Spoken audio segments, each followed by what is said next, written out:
오늘 컨텐츠는 제가 전에 했었던 컨텐츠인 초한지의 이야기의 작은 에피소드 같은 이야기예요. 이분에 대한 이야기입니다. 이 여자분은 한나라를 통일한 유방의 처이자 황후인 여치입니다. 여치가 황후가 됐기 때문에 여후라는 이름으로 더 많이 불려요. 이 여치는 아버지인 여공이 할 일 없이 폐연해서 배나 벅벅 긁고 있던 유방에게 왕의 상이로구나, 왕이 될 상이다 라면서 여치를 그냥 갑자기 줘버렸고 억지로 유방에게 시집을 가게 된 이 여치의 이야기. 유방에게 억지로 시집을 갔는데 유방이 하는 일도 없이 놀고 먹고 막 그냥 죄수들 그냥 막 풀어줘버리고 아유 나도 도망이나 갈란다 막 이러면서 돈을 막 제대로 못 벌어오고 그러니까 여치가 또 열심히 아이 낳고 농사 지으면서 유방을 또 먹여 살립니다. 정말 엄청나게 고생했어요. 여치는 갑자기 자긴 처음 보는 남자한테 시집 왔죠. 남편이 맨날 놀고 먹죠. 돈 벌어야 되죠. 애 낳았죠. 포로로 잡혀갔죠. 진짜 고생을 되게 많이 했단 말이에요. 근데 이 유방이 결국 항우에게 승리를 하고 한나라를 딱 세웁니다. 그리고 유방은 뭐 한신, 소아, 팽월과 같은 개국공신들을 유씨 황족으로 갈아치우려고 합니다. 사실 유방은 대놓고 반란을 일으킨 게 아니면 목숨을 살려주려고 했었는데 여후가 나서서 이들을 처단해요. 자, 아무튼 이렇게 온갖 고생 다 하고 다 같이 수모를 겪으면서 유방이 이제 막 천하를 평정을 하고 왕이 되어서 더 본격적으로 놀고 먹을 때 유방이 여자를 데려와요. 이름은 척희. 후궁을 얻어요. 여태후랑은 전혀 다르게 정말 애교 많고 살갑고 그래서 이 유방이 척부인을 상당히 아꼈다고 합니다. 얼마나 아꼈는지 유방이 자신의 아들이자 태자였던 유영을 폐위하고 총애하는 첩이었던 척부인의 아들 유여의를 태자로 세우려고 합니다. 그러자 첩을 얻는 것까지는 그럭저럭 봐주고 있었던 여후가 분노하게 됩니다. 일단 여후는 대신들이랑 결탁해서 이 태자를 바꾸는 과정을 막아버립니다. 그리고 유방이 한나라를 세우게 도와준 장량과 그 당시 은둔하고 있었던 상산사호를 나라에 필요한 인재들을 여후가 나서 데려온 거예요. 자기 편이 되어달라고. 내 아들이 태자의 위치에서 폐위되는 걸 막아달라고 여후가 데려옵니다. 유방은 결국 자기도 못 불러낸 명사들을 이 여후랑 자기 아들이었던 유영이 데려오는 걸 보고 결국 태자를 폐위시키는 걸 포기하게 됩니다. 그렇게 여후와 유영은 태자의 자리를 지켜냈고 유방은 죽습니다. 그렇게 여후의 아들인 유영이 황제에 올라 해제가 됩니다. 그리고 그렇게 여태후의 복수가 시작됩니다. 해제가 즉위하자 여후는 척부인을 감금하고 머리를 밀어버려요. 손발에는 족쇄를 채우고 하루 종일 쌀을 찢는 형벌을 내립니다. 그러자 척부인이 신세를 한탄해요. 내가 어쩌다가 이런 신세가 됐을까? 남편이 있을 땐 이런 거 다 막아줬는데 라면서 신세 한탄을 합니다. 자, 그러자 척부인의 아들이었던 유여의를 가짜 편지로 꼬셔서 장안으로 소환을 해와요. 그러자 자기 배다른 동생이었던 유여의를 죽이려는 것을 알고 해제가 이걸 막아요. 미리 유여의를 마중 나가서 자기 옆에 끼고 보호해줍니다. 죽지 않도록. 하지만 해제가 사냥을 잠깐 나가서 자리를 비웠을 때 유여의를 독살시켜버립니다. 자, 그렇게 척부인은 지금 머리 밀리고 감금되고 손발에 족쇄 채워지고 형벌을 받고 있는 상태고 척부인의 아들인 유여인은 독살당해서 죽었어요. 여기까지가 아주 불행한 가족사인가요? 싶겠지만 아니요, 이제부터 본격적으로 시작입니다. 유여이가 죽고 나자 이 여태후는 척부인의 옷을 벗기고 짓밟으면서 온갖 욕을 다 하고 환관들에게 알아서 하라며 던져줍니다. 옷을 다 벗기고 환관들에게 던져줬으니까 이제 알아서 눈치껏 어떻게 했는지는 다 아시겠죠?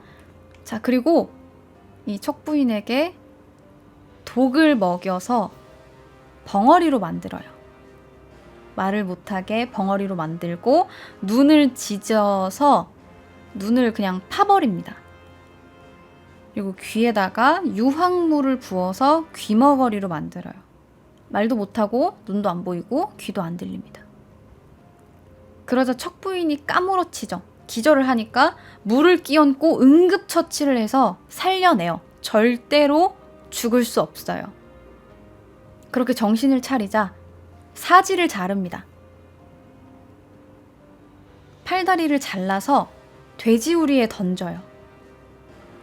그렇게 이러한 모습을 만들고 척부인을 보면서 인간 돼지라면서 비웃습니다. 이 모습을 보면서 깔깔깔 웃어요. 그리고 자기 아들을 데려와서 이걸 보여줍니다. 아들, 이거 진짜 웃기지 않니? 저거 봐. 버둥대는 거 봐. 인간 돼지야. 라면서 보여줬는데 처음에는 혜재가 이게 뭔지 몰랐어요. 저게 뭐지 했는데 나중에 시종들에게 물어보고 나서야 그게 척부인이었던 걸 안 거죠. 그래서 혜재가 목 놓아 울었다고 합니다. 너무나 처참해서. 혜재는 아까 유여이를 살려준 걸 보면 아시겠지만 상당히 심성이 착했어요. 그래서 척부인이라도 살려달라고 빌어요. 여태후에게. 아들을 독살했으면 됐지 않습니까? 척부인은 제발 살려주세요. 라고 하자 여태후가 더 화납니다. 내 아들이 지금 저 하찮은 거에 목숨을 구걸하려고 나한테 온 거야? 라면서 더 열받아서 척부인의 코를 발라서 뒤집어 버립니다. 그러니까 이제 눈, 코, 입, 귀가 다 못 쓰게 돼버린 거죠. 그렇게 살지도 죽지도 못하게 만듭니다. 그래서 이후 이 여태후의 잔혹성에 충격을 받아서 혜재가 정치의 뜻을 잃고 시름시름 앓다가 23살의 나이로 죽어요. 얼마나 충격적이었으면. 근데 이때 여태후는 아이고 아이고 하면서 곡소리만 낼 뿐 눈물 한 방울 흘리지 않았다고 합니다. 그렇게 혜재가 죽고 손자인 소재가 즉위하자 주요 관직을 전부 다 여씨로 도배합니다. 자기 가족들, 자기 측근들로 이제 다 올린 거죠. 연나라 왕의 자리를 자기 친족인 여통에게 물려주고 군대의 수장들도 여록, 여산 같은 자기 친족들에게 맡기게 되죠. 이렇게 잔인하고 무서운 여장부였던 여태후는 말년에 상당히 특이하게 최후를 맞습니다. 어느 날인가부터 푸른 개를 보기 시작해요. 그러면서 푸르스름한 개가 나를 문다. 거기 밖에 뭐 하느냐? 어서 이 개를 떼어내지 않고 라면서 소리를 질렀으나 다른 사람의 눈에는 전혀 보이지 않았다고 합니다. 이것은 중국에 전해 내려오는 견고술이라고 개의 영혼을 이용해서 사람을 죽이는 흑주술이라고 해요. 저주를 내린 거죠. 그래서 이후 여태후는 병에 걸려서 누워서 생활을 하다가 꿈에서도 자기를 물어뜯는 개에 의해서 거의 실성해버립니다.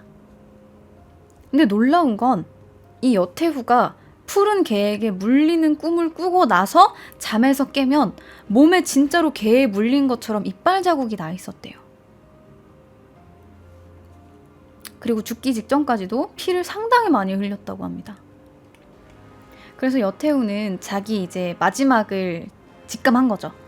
그래서 자기가 죽으면 다른 유씨나 기타 추종 세력들이 들고 일어날 것이다 라고 조심하라고 유지를 남겼으나 숙청당하지 않고 때를 기다리고 있었던 유방의 직속 공신들이 여씨 일족을 몰살하게 됩니다.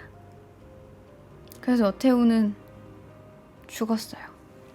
자, 이렇게 후세의 평가는 아주 잔혹한 면모만 보였던 여태후지만 사마천에 따르면 여태후의 치세 아래에서 천하가 평안했다라고 해요.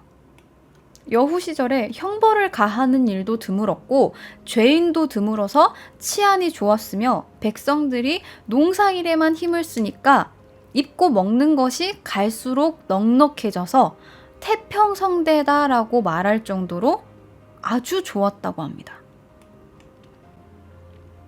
권력층 내부에서는 계속 피 터지는 싸움을 이어갔지만 여후는 나름 이제 백성들을 잘 돌봤던 거죠. 일은 잘했던 거지. 그래서 한나라의 기틀을 여후가 다졌다라는 평이 있을 정도예요. 그래서 중국의 4대 악녀 중에 여태후가 끼거든요. 근데 악녀라기보다는 사실 배신당한 현모양처의 처절한 복수극 정도가 맞을 것 같아요. 아, 자기가 그렇게 열심히 일하고 돈 벌어가지고 뒷바라지 해가지고 왕 만들어 놨더니 자기 뒤통수 친 거잖아요. 척부인 데려와서. 심지어 자기 아들을 태자에서 내리려고까지 했으니까요. 얼마나 열이 받았겠어요. 자, 이렇게 오늘 유방과 4대 악녀인 중국의 4대 악녀인 여태후의 이야기는 여기까지 하겠습니다.